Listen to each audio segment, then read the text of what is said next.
कैसे निकला हाँ जवानी सैया भइल बाटे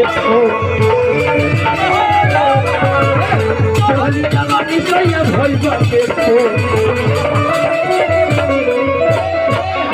कहते कि जवानी खोवा नहीं भइल तो कितना जगह खबर कि देखो होई माछ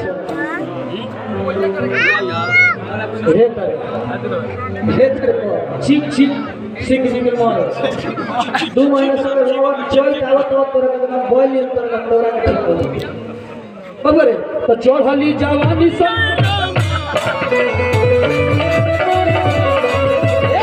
चढ़ली जवानी से ये भइल बाटे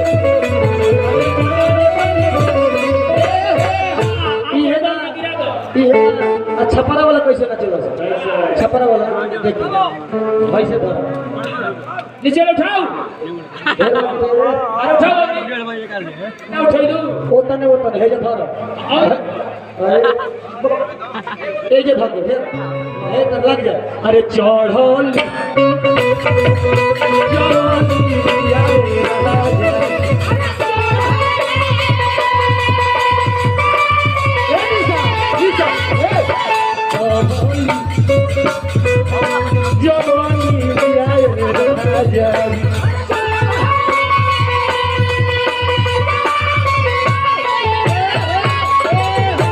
छोटा बाबा क्या गिरा दो आगे से